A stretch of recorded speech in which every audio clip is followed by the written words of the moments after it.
আলহামদুলিল্লাহ আলহামদুলিল্লাহিল্লাযী খলাকনা লিইবাদাতিহি ওয়া আমারনা বিতাওহীদিহি ওয়া তাআতিহি নাহমাদুহু ওয়া নাশকুরুহু আলা তাওফীকিহি ওয়া হিদায়াতিহি ওয়া আশহাদু আন্না মুহাম্মাদান আবদুহু ওয়া রাসূলুহুল্লাযী বাল্লাগা রিসালাতা ওয়া আদ্দাল আমানা ওয়া নাসাহাল উম্মাহ ওয়া কাশাফাল গুম্মাহ আম্মা বা'দ ফাআউযু বিল্লাহি মিনাশ শাইতানির রাজীম বিসমিল্লাহির রহমানির রহিম ওয়া ইন তা'উদ্দু নি'মাতাল্লাহি লা তুহসুহা। সম্মানিত দর্শক শ্রোতা, যে যেখান থেকে দেখছেন সবাইকে জানাচ্ছি আমার পক্ষ থেকে আন্তরিক মোবারকবাদ। আজকে আমি আপনাদের সামনে মহান রব্বুল আলামিন আমাদেরকে যে সকল নেয়ামত দান করেছেন ওগুলো নিয়ে রেফারেন্স সহ কিছু আলোচনা করার চেষ্টা করব ইনশাআল্লাহ। সর্বপ্রথম মহান রব্বুল আলামিন আমাদেরকে সকল সৃষ্টিজীবের উপরে মানুষ বানিয়ে সম্মানিত করেছেন। এ ব্যাপারে মহান রব্বুল আলামিন কোরআনে কারিমের সূরা ইসরার ৭০ নম্বর আয়াতে বলেছেন, ওয়ালাকাদ কাররামনা বনি আদম, অবশ্যই আমি বনি আদমকে সম্মানিত করেছি।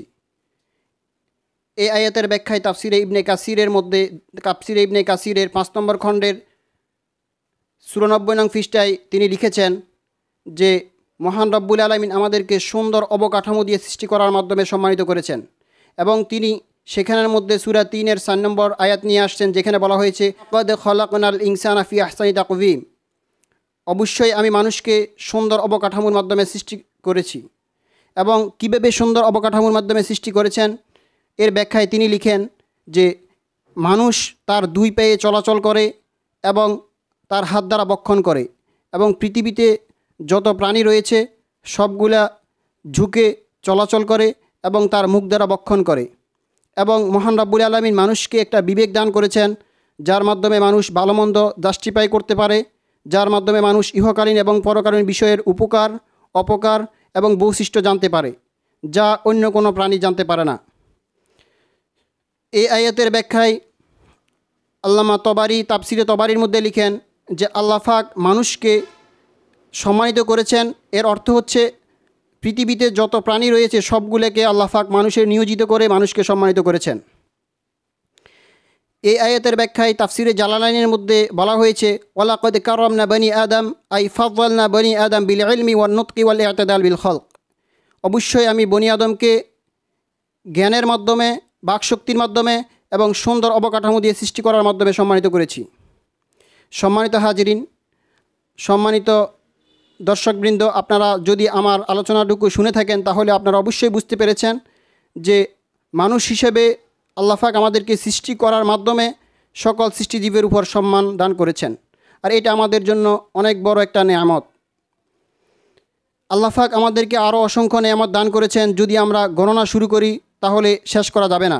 যে ব্যাপারে আল্লাহ সুবহানাহু ওয়া তাআলা সূরা ইব্রাহিমের ৩৬ নম্বর আয়াতে বলেছেন, ওয়া ইন তাউদ্দু নি'মাতাল্লাহি লা তুহসুহা, যদি তোমরা আল্লাহ পাকের নেয়ামত ক্যালকুলেট করতে থাকো তাহলে ক্যালকুলেট করে এর সংরক্ষণ করতে পারবে না, গণনা করে শেষ করতে পারবে না। আল্লাহ পাকের অসংখ্য নেয়ামত রয়েছে, এর মধ্যে থেকে আমি কয়েকটি নেয়ামত নিয়ে আলোচনা করব ইনশাআল্লাহ। আল্লাহ সুবহানাহু ওয়া তাআলা আমাদেরকে অসংখ্য নেয়ামত দান করেছেন, আর এই নেয়ামত সম্পর্কে আল্লামা ওহাব ইবনে মুনাব্বিহ রহিমাহুল্লাহ ইদাতুস সলিহিন কিতাবের ১১৭ নং পৃষ্ঠার মধ্যে তিনি লিখেছেন যে রুউসুন নি'মাতি সালাসা, সবচেয়ে বড় নেয়ামত হচ্ছে তিনটা। আউয়ালুহা নি'মাতুল ইসলাম আল্লাতী লা তাতিমু নি'মাতু ইল্লা বিহা, সবচেয়ে বড় নেয়ামত হচ্ছে ইসলামের নেয়ামত, এর মাধ্যমে সমস্ত নেয়ামত পূর্ণতা লাভ করে। আস-সানিয়াতু নি'মাতুস সিহহাতি ওয়াল আফিয়া আল্লাতী লা তাতিবুল হায়াতু ইল্লা বিহা, দ্বিতীয় হচ্ছে সুস্থতার নেয়ামত, যার মাধ্যমে মানুষের জীবন সুখময় হয়। আস-সালিসাতু নি'মাতুল গিনা আল্লাতী লা তাতিমুল আইশু ইল্লা বিহা, তৃতীয় হচ্ছে অমুখাপেক্ষিতার নেয়ামত, অর্থাৎ মানুষ জীবন পরিচালনা করার ক্ষেত্রে কারো প্রতি মুখাপেক্ষী না হওয়া, এটাই হচ্ছে আল্লাহ পাকের আরেকটা নেয়ামত। ইসলাম এটা অনেক বড় একটা নেয়ামত। আমরা যারা ইসলাম ধর্মে বিশ্বাসী তারা সকলেই আল্লাহর উপর এই কথা বিশ্বাস রাখতে পারি যে একদিন না একদিন আমরা অবশ্যই জান্নাতে যাব, কারণ রাসূল সাল্লাল্লাহু আলাইহি সাল্লাম বলেছেন, মান ক্বালা লা ইলাহা ইল্লাল্লাহ দাখালাল জান্নাহ, যে ব্যক্তি লা ইলাহা ইল্লাল্লাহ বলবে সে জান্নাতে যাবে, অর্থাৎ একদিন না একদিন অবশ্যই আমরা জান্নাতে যাওয়ার আশা রাখতে পারি। আর ইসলাম ছাড়া কোনো ব্যক্তি, চাই সে মুক্তমনা হোক, চাই বিধর্মী হোক, সে যত ভালো আমল করুক না কেন, তার জান্নাতে যাওয়ার কোনো আশা নাই।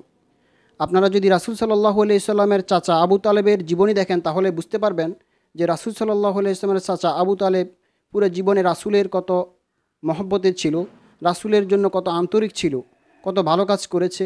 কিন্তু শুধুমাত্র ঈমান না থাকার কারণে, ইসলাম না থাকার কারণে, লা ইলাহা ইল্লাল্লাহ না বলার কারণে সে জাহান্নামে যাবে। সুতরাং বুঝে গেল যে ঈমান আনা, ইসলাম গ্রহণ করা এটা আল্লাহ পাকের পক্ষ থেকে আমাদের প্রতি অনেক বড় একটা নেয়ামত।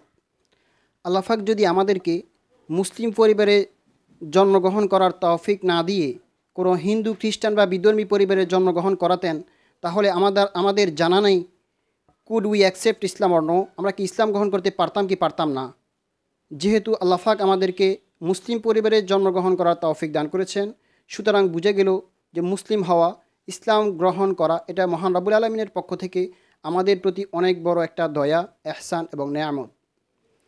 সম্মানিত দর্শক মণ্ডলী, আমাদের শরীরের সুস্থতা এটাও আমাদের আল্লাহ পাকের পক্ষ থেকে অনেক বড় একটা নেয়ামত। মহান রব্বুল আলামিন সূরা নাহলের 53 নম্বর আয়াতে বলেছেন, ওয়ামা বিকুম মিন নি'মাতিন ফামিনাল্লাহ। তোমরা যে সকল নেয়ামতে নিমজ্জিত সবগুলা মহান রব্বুল আলামিনের পক্ষ থেকে। এই আয়াতের ব্যাখ্যায় তাফসিরে কুরতুবির 10 নম্বর খণ্ডের 114 নম্বর পৃষ্ঠার মধ্যে আল্লামা কুরতুবী রহিমাহুল্লাহ লিখেছেন, মিন নি'মাতিন ইয়ানি মিন সিহহাতি জিসমিন ওয়া সাআতি রিজকিন ওয়া ওয়ালাদিন ফামিনাল্লাহ। যে মানুষের শরীরের সুস্থতা এবং রিজিকের প্রশস্ততা এবং সন্তানের কাসরত, সন্তান সন্ততি হওয়া, এগুলো আল্লাহ পাকের পক্ষ থেকে একটা নেয়ামত। শরীরের সুস্থতা এটা কত বড় নেয়ামত এটা আমরা বুঝতেছি না। যদি আমরা হাসপাতালে যাই, যখন সেখানে বিভিন্ন রুগীকে, বিভিন্ন মানুষকে হাসপাতালের বেডে কাতরানো অবস্থায় দেখতে পাবো, তাদেরকে দুঃখিত অবস্থায় দেখতে পাবো, তাহলে আমরা কিছুটা ফিল করতে পারবো যে সুস্থতা এটা কত বড় নেয়ামত। আল্লাহ সুবহানাহু ওয়া তাআলা আমাদের শরীরে অনেকগুলো অঙ্গ দিয়েছেন, প্রত্যেকটা অঙ্গ আল্লাহ পাকের পক্ষ থেকে অনেক বড় একটা নেয়ামত। আমাদেরকে চক্ষু দান করেছেন, এটা আল্লাহ পাকের পক্ষ থেকে অনেক বড় একটা নেয়ামত। আমাদেরকে হাত দান করেছেন, আমাদেরকে লিভার দিয়েছেন, কিডনি দিয়েছেন, এই সবগুলো আল্লাহ পাকের পক্ষ থেকে অনেক বড় একটা নেয়ামত। অথচ আমরা সকলেই এগুলো বুঝি না। যতক্ষণ পর্যন্ত কারো চক্ষু নষ্ট না হবে অতক্ষণ পর্যন্ত সে চোখের কি মর্যাদা এটা বুঝতে পারবে না। যতক্ষণ পর্যন্ত কোনো মানুষের কিডনি নষ্ট না হবে অতক্ষণ পর্যন্ত সে বুঝতে পারবে না কিডনির কত মূল্য। যতক্ষণ পর্যন্ত মানুষের লিভার নষ্ট না হবে, কোনো একটা হাত অঙ্গ প্রত্যঙ্গ নষ্ট না হবে, এর আগ পর্যন্ত মানুষ বুঝতে পারবে না এগুলো আল্লাহ পাকের পক্ষ থেকে কত বড় নেয়ামত। যখন নষ্ট হয়ে যাবে তখন সে বুঝতে পারবে যে এগুলোর কত মূল্য, কিন্তু তখন তো তার বুঝলে কোনো ফায়দা হবে না, কোনো লাভ হবে না।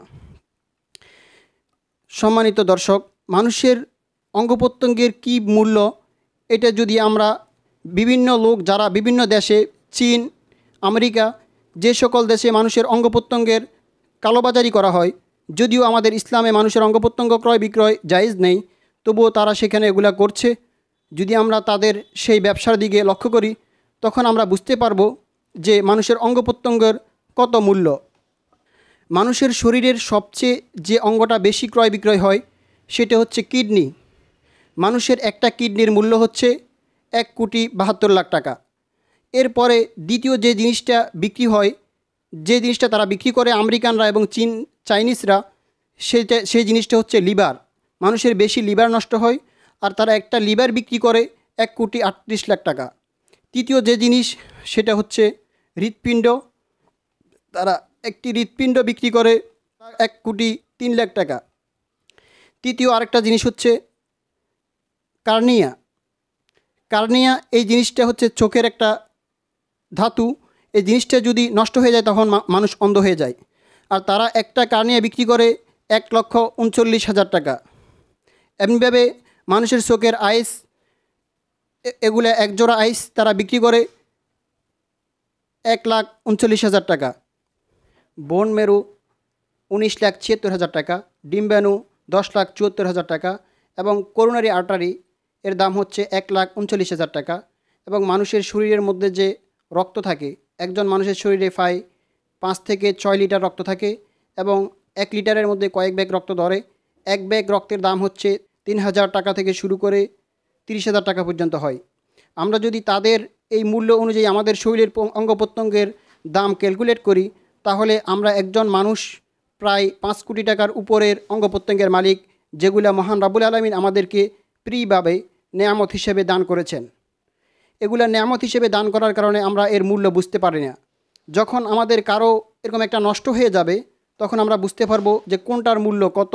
তখন আমরা হতাশ হয়ে যাব, তখন আমাদের দ্বারা এর ক্ষতি সাধন করতে সম্ভব হবে না। কাজেই এগুলা নেয়ামত থাকা অবস্থায় আমাদের এর কদর করা উচিত, আমাদের যথাসাধ্য এর কদর করা অত্যন্ত জরুরি। আর এই নেয়ামত থাকা অবস্থায় আমাদের মহান রাব্বুল আলামিনের ইবাদত করা অত্যন্ত জরুরি। আল্লামা ইবনুল জাওজি রহিমাহুল্লাহ কাশফুল মুশকিল কিতাবের 2 নং খণ্ডের 417 নং পৃষ্ঠার মধ্যে তিনি লিখেছেন, কদ ইয়াকুনুল ইনসানু সহিহান ওয়ালা ইয়াকুনু মুতাফাররিগান লিল ইবাদ লিআশগালিহিল মাআশ। যে মানুষ কখনো সুস্থ হয় কিন্তু আল্লাহ পাকের ইবাদত করার জন্য ফ্রি হতে পারে না, তার জীবিকা উপার্জনের বিভিন্ন উপকরণের সাথে সে লিপ্ত থাকার কারণে। অকদ ইয়াকুনুল ইনসানু মুতাফাররিগান আনিল আশগাল ওয়ালা ইয়াকুনু সহিহান, কখনো মানুষ ফ্রি হয় কিন্তু সুস্থ থাকে না।